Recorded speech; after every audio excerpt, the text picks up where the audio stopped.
I've been married for 32 years, worked in the same tech company for most of my career, and thought I had everything figured out. At 55, with 3 grown kids living their own lives, I was looking forward to spending more time with my wife. She's 49, still beautiful as ever, and I couldn't have been more proud to call her mine. Well, at least that's what I thought until 2 months ago. It all started when my company decided to open a new office in the next state. They needed someone experienced to lead the IT infrastructure setup, and I was picked for the job. The offer came with a substantial bonus, almost triple my regular salary. When you're thinking about retirement, that kind of money makes you sit up and take notice. I discussed it with my wife before accepting. She'd be alone while I worked at the new location, coming home only on weekends. She was supportive, saying we could use the extra money for our retirement plans. We'd always talked about buying an RV and traveling across the country once I retired. The project was supposed to last a year. For the first few months, everything seemed fine. I come home 2 or 3 times a month, and though my wife complained about missing me, she understood it was temporary. Then something changed. The complaints stopped. At the time, I thought she was just being understanding. Now I know better. Our 32nd anniversary was coming up, and I wanted to make it special. The project had kept me away more than I liked, so I planned to surprise her with a gift she'd been wanting, a sapphire necklace. I went to Morrison's, the oldest jewelry store in our hometown. While looking at their collection, I showed the saleswoman my wife's photo to get suggestions about what would suit her best. The saleswoman's reaction was odd. She recognized my wife as a regular customer, but seemed uncomfortable about something. After some hesitation, she told me my wife had recently ordered a men's sapphire ring. The saleswoman apologized repeatedly, thinking she'd ruined my wife's surprise for me. I played along, pretending to be touched that my wife was planning something special too. I even booked a week at a luxury beach resort in Florida for our anniversary celebration. But my happiness was short-lived. A few days later, I visited my friend Aurora. She's been dealing with some tough times. Her father's business went bankrupt due to fraud by his partners, and she's been fighting legal battles to clear his name. When her husband Caleb walked in wearing a familiar-looking sapphire ring, my world started crumbling. The ring was identical to the one my wife had ordered. Caleb claimed he bought it himself, but his reaction when I asked about it was telling. Aurora seemed annoyed, which made sense. Her family was struggling financially, yet her husband was buying expensive jewelry. What she didn't know was that her husband hadn't bought that ring at all. Caleb is younger than Aurora and had been living off her family's money since they married 8 years ago. He used to work at her father's company, but hasn't done much since it went under. Now, seeing him wearing a ring my wife bought made everything click into place. I couldn't confront them without proof, and I didn't want to burden Aurora with my suspicions when she was already dealing with so much. But I knew I had to find out the truth. The next day, I had to return to the project site, and the thought of leaving my wife alone, possibly with Caleb, was eating me up inside. Looking back, I should have seen the signs earlier. During the first months of my new assignment, my wife would call constantly, saying she missed me. Then suddenly the calls became less frequent. When I started coming home every weekend as the project got easier to manage, she seemed distant. She'd say she was protecting herself from getting hurt when I'd leave again on Mondays. Our intimate life stopped completely. Every time I tried to get close, she'd push me away, claiming it was too hard for her to be intimate when I wasn't around all week. You get me all worked up and then leave me alone for days, she'd say. Like a fool, I believed her. I even felt guilty for making her feel that way. I needed evidence before confronting anyone, so I bought some small recording devices.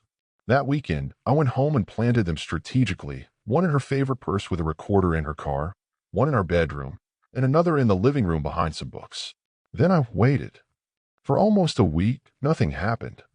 Caleb hadn't visited our house, but the recordings caught my wife's phone conversations. They were saying, "I love you" to each other, talking about their desires, making plans to meet.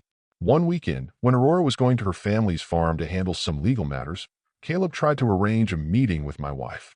She refused because I was home, complaining that my frequent visits were making it hard for them to meet. I heard this conversation while mowing our lawn. They were talking in our bedroom while I was outside.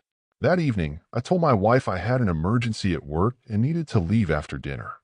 She hugged and kissed me goodbye, and I had to fight the urge to push her away. After I left, there was silence on the recordings for a while.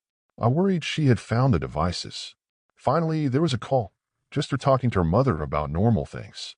Then around midnight, she called Caleb. They talked about feeling lonely, planned to meet the next day, and had phone sex. Listening to my wife talk to another man like that made me sick. They didn't mention where they were meeting. They must have had a regular spot. I drove back home, hoping to follow her car and catch them together. On the way, Aurora called me in panic. Her father had another heart attack while they were driving back from the farm. The ambulance was on its way, but she couldn't reach Caleb. She needed help. I forgot everything else and rushed to the hospital. Aurora broke down when she saw me. I wanted to tell her about her husband's betrayal, but seeing her so worried about her father, I couldn't. Caleb showed up near midnight, acting surprised to see me there. Soon after, my wife arrived, claiming Caleb had called her about Aurora's father. She even had the nerve to ask why Aurora hadn't called her directly for help. I drove back to my workplace that night. Our anniversary was in 10 days, and I had a different kind of gift plan now. Divorce papers to go with that diamond necklace I'd bought her.